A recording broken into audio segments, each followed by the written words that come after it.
कि जिसमें सीएमओ साहब ने लिखा है शिकायतकर्ता की पुत्री मूक एवं बधिर की श्रेणी में नहीं आती है। ये तो दुर्भाग्य की बात हो गई साहब। मेरे तो समझ में नहीं आ रहा कि आखिर किस नजर से आप लोग देख रहे हैं।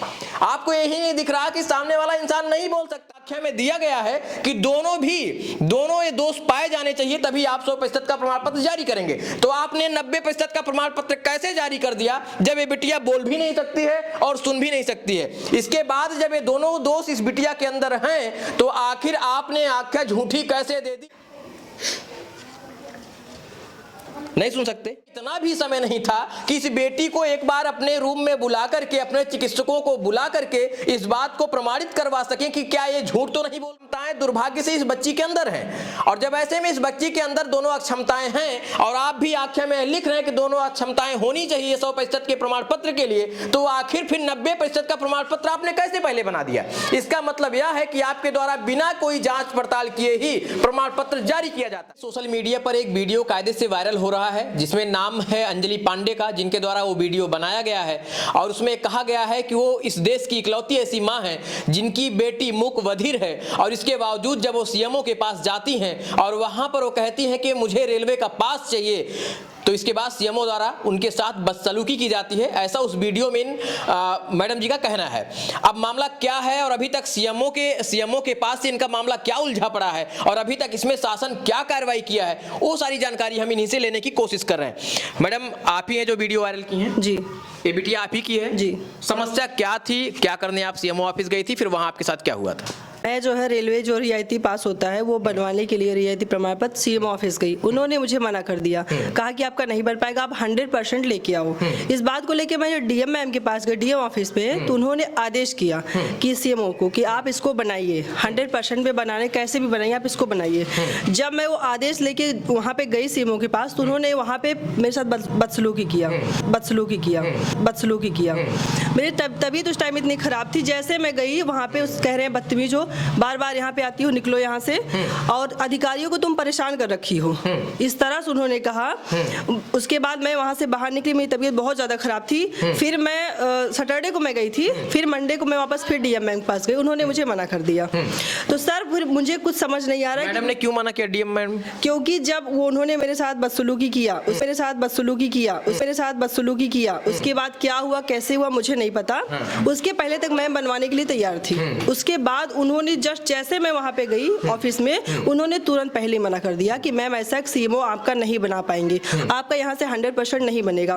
तो मैंने कहा कि ऐसा कि मैम कि 90% उसमें जो जिक्र है, मतलब रेलवे का उसमें जो नियमावली है उसमें कहीं ऐसा जिक्र नहीं है पूर्ण रूप कि आपको 100% लाना है। उसमें सिर्फ लिखा गया है कि बच्चा पूर्ण रूप से ना सुन सके ना बोल सके, और मेरे बच्चे में यही दिक्कत है 90%। और बताइए 100% में फर्क क्या है, 10% में क्या कर लेगा बच्चा? उसके बाद वो उसको देखे नहीं। मैंने सीएमओ से कहा कि आप इसमें से सिग्नेचर करिए, मतलब लिखिए कि आप नहीं बना पाएंगे। उन्होंने मना कर दिया, कहा हम इस पे कुछ नहीं लिखेंगे, आप लेके गवर्नमेंट के पास जाइए। उसके बाद बदतमीजी किया, मैं वहां से निकल गई। मुझे कुछ समझ में नहीं आया। जब सारे रास्ते बंद है तब मैंने उठा के वीडियो डाल दिया सोशल मीडिया पे, यही बात हुई। और मेरा 90% का उन्होंने बना रखा है, और 90% पे रेलवे का जो रियायती प्रमाण पत्र होता है वो बनाने के लिए उन्होंने मना कर दिया। अब ये बताइए, जो बिटिया बेटा यहाँ आओ, मेरे पास आओ। ये जो बेटी है ये बोल सकती है? नहीं, ना बोल सुन सकती है, ना सुन सकती है, पूरी तरह से ना बोल सकती। अब आप ये बात समझिए। अब मैं ऐसा क्यों पूछ रहा हूं, और मैं बिल्कुल भी एहसास नहीं कराना चाहता हूं कि ये बेटी इसको समझ में आए कि ये इसके साथ कोई कमी हो रही है या इसके अंदर कोई कमी है।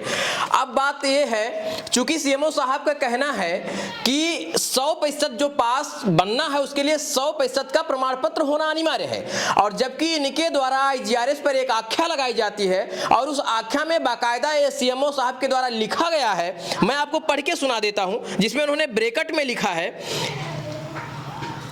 यह कि UDID नंबर है के द्वारा पूर्व में शिकायतकर्ता की पुत्री की आंशिक दिव्यांगता 90% का प्रमाण पत्र जारी किया गया है, जब पूर्ण रूप से श्रवण एवं वाक दोष युक्त व्यक्ति, और ब्रैकेट में लिखा गया है कि एक ही व्यक्ति में दोनों अक्षमताएं पाई जाएं, अर्थात 100% की दिव्यांगता होना चाहिए का प्राविधान है।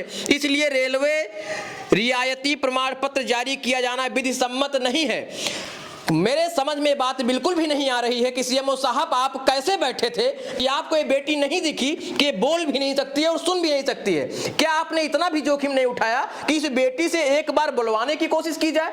क्या आप एक बार भी इससे कुछ पूछ करके ये नहीं महसूस कर सके, या आपके पास चिकित्सा व्यवस्था नहीं है? पूरे जिले के आप चिकित्सा व्यवस्था की कमान आपके पास है, तो क्या आपके पास जांच करने की इतनी भी व्यवस्था नहीं थी कि आप 1 मिनट के लिए इस बिटिया को चिकित्सकों को दिखाकर यह बात का टेस्ट करा ले कि बिटिया बोल भी नहीं सकती है और सुन भी नहीं सकती है? और जैसा कि आपके द्वारा आख्या में दिया गया है कि दोनों ये दोष पाए जाने चाहिए, तभी आप 100% का प्रमाण पत्र जारी करेंगे। तो आपने 90% का प्रमाण पत्र कैसे जारी कर दिया जब ये बिटिया बोल भी नहीं सकती है और सुन भी नहीं सकती है? इसके बाद जब ये दोनों दोष इस बिटिया के अंदर हैं, तो आखिर आपने आख्या झूठी कैसे दे दी?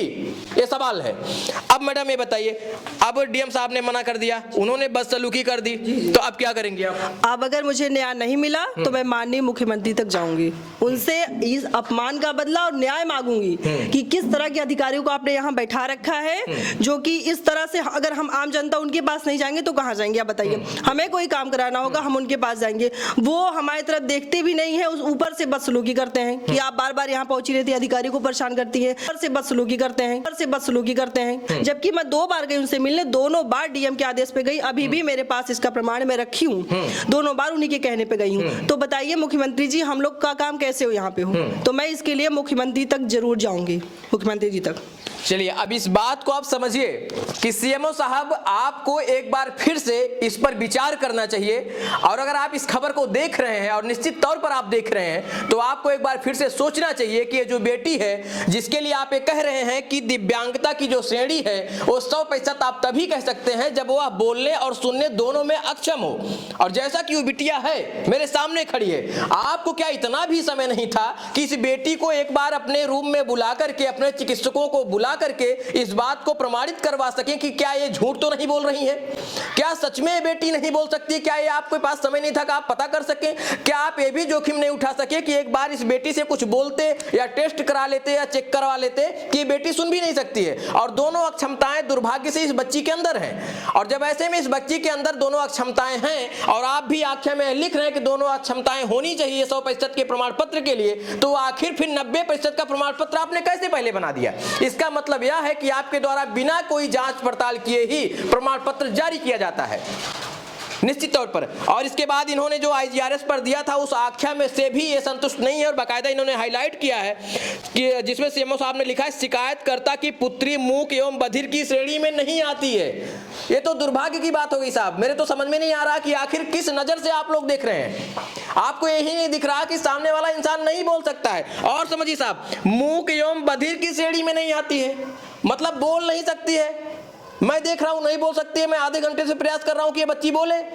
काश ऐसा होता कि बोल पाती और आपके पास ना जाना पड़ता। अगर इस तरीके का व्यवहार इन लोगों के साथ किया जाता है, आम जनमानस के साथ किया जा रहा है, वो भी एक महिला के साथ अगर इस तरीके का दुर्व्यवहार किया जा रहा है, तो आप समझिए कि कोई पुरुष उस जगह गया होता तो शायद आप जूता निकाल के सिर पर पीट देते। ये स्थिति है सुल्तानपुर के प्रशासन की। तो इस पर पुनर्विचार करिए, और बाकायदा विचार करने के बाद एक बार फिर से आप देखिए कि क्या इस पर फिर से एक्शन करना चाहिए या फिर नहीं। क्योंकि मामला बेहद बड़ा है, मूक बधिर भी है ये बच्ची जो है। अब इसको कुछ नहीं समझ में आ रहा कि मैं क्या बोल रहा हूँ, ये सुन ही नहीं रही है। सुन रहे बेटा, किस सुन सकती हैं? नहीं, ना सुन सकती ना बोल सकती, दोनों बोल सकते हो, बोल सकते हो। क्या नाम है आपका? नाम क्या है?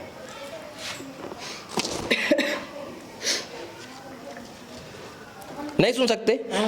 अब ये ना सुन सकती है ना बोल सकती है, और साहब सीएमओ साहब लिख रहे हैं कि दोनों, इसके अंदर दोनों अक्षमताएं नहीं है।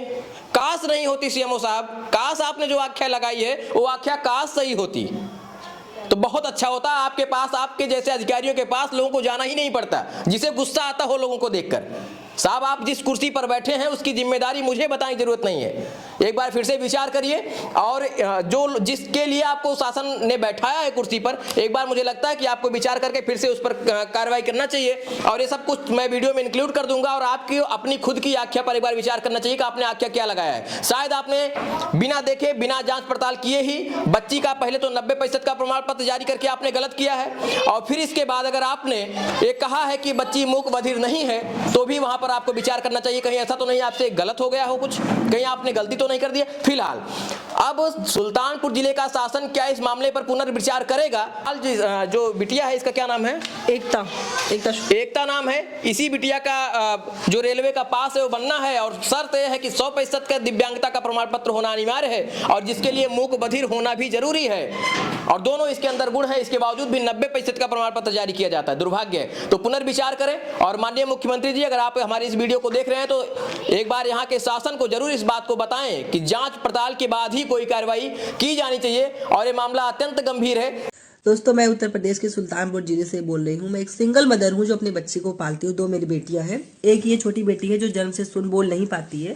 मैं इसका पास बनवाने के लिए सीएमओ ऑफिस गई, वहां पे मुझे मना कर दिया गया तो मैं डीएम ऑफिस गई। डीएम मैम ने कहा ठीक है मैं आपका बनवा दूंगी। 2 महीने से मैं चक्कर काट रही हूँ, काफी मेरी चीजें हो रही जो मैं इसको पढ़ा नहीं पा रही हूँ। तो वहां जब मैं गई तो सीएमओ ऑफिस मुझे भेजा गया। सैटरडे को मैं गई, सीएमओ ने मुझसे इतनी घटिया तरीके से बात की, इतने बदतमीजी भरी बात कि जैसे हम कोई कीड़े मकोड़े हों, हमारी कोई इज्जत नहीं, हमें कोई कुछ है नहीं, ना दुख दर्द कुछ है नहीं। इतनी घटिया तरीके से उन्होंने मुझसे बात किया अपने कुर्सी के पावर से। उसके बाद जब मैं डीएम ऑफिस गई तो वहां पे मुझे डायरेक्ट मना कर दिया गया कि मैं आपका जो है 100% नहीं बना पाऊंगी, ठीक है। तो उसके बाद मुझसे सीएमओ कह रहे हैं कि आप जो है अधिकारियों को परेशान कर रखी, इतने घटिया तरीके से बात की। मेरी तबीयत इतनी खराब थी, अभी भी खराब है। मैं वहां से बाहर निकली तो मुझे रोना आने लगा, मैं बहुत वहां पे बैठ के रोई।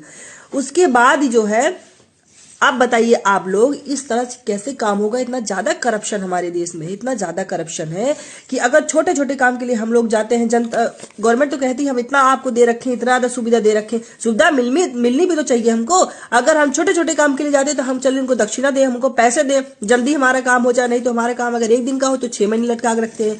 बताइए हम आम जनता कैसे जिएंगे, कैसे रहेंगे हम? बताइए, सुविधा के नाम पे जीरो है, कुछ भी हमको सुविधा नहीं मिल पा रही है। बस पता नहीं सारे पैसे कहाँ जा रहे हैं, सारा जो भी पैसे बेचते हैं